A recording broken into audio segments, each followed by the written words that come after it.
सुप्रभात। अंतर्मुखी अंतर्मुखी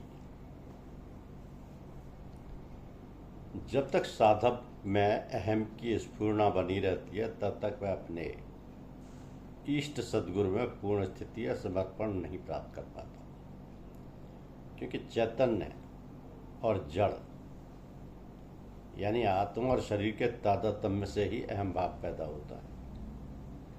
तो मनुष्य शुभ अथवा अशुभ कोई भी कार्य करता है तो अपने अहंकार को लेकर करता है।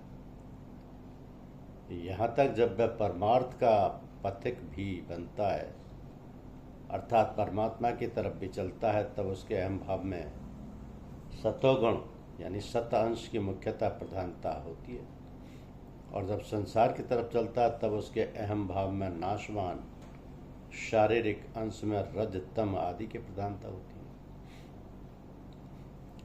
अतः अहंता अपने को शरीर मानना, ममता शरीर आदि पदार्थों को अपना मानना, और कामना यानी अमुक वस्तु मिल जाए। तो अहंता ममता कामना इन तीन भावों से ये जीव संसार में बंधा हुआ है। अब अमुक व्यक्ति या जन समुदाय मेरी आज्ञा में चले, अमुक वस्तु मेरे काम में आ जाए, मेरा आदेश चले, मेरी बात रह जाए, समाज में मेरा वर्चस्व रहे, मेरी वरीयता रहे, ये सब रजोगुण से उत्पन्न हुए कामना के ही रूप हैं। शारीरिक तादात्म्य से परिच्छिन्नता यानी व्यक्तित्व, ममता के विकार, कामना और कामना से अशांति पैदा होती है। सेवा परहित चिंतन, स्थिरता आदि का सुख लेना, इस सुख के बने रहने की इच्छा करना भी सद्गुरु समर्पण में बाधक है।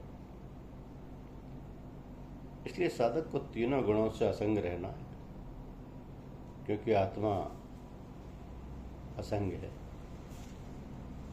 किसी को भी दुख न देने का भाव उत्पन्न होने पर सेवा का आरंभ हो जाता है।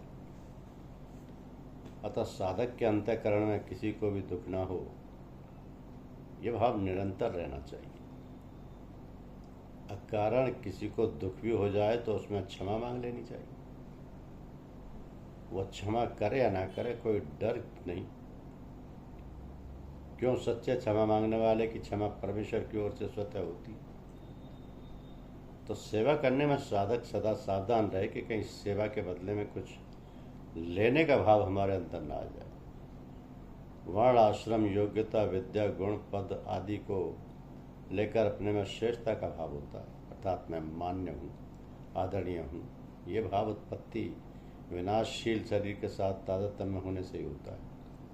इसमें जड़ता की प्रधानता रहती है। इस अहंतापूर्ण शारीरिक तादात्म्य से साधक को वास्तविक ज्ञान नहीं होता। अतः शरीर से साधक की तादात्म्य जितना कम होगा उतना ही साधक सद्गुरुदेव में समर्पण और अपने स्वरूप भूत परमात्मा में उसी गति से अंतर्मुखी होगा। धन्यवाद।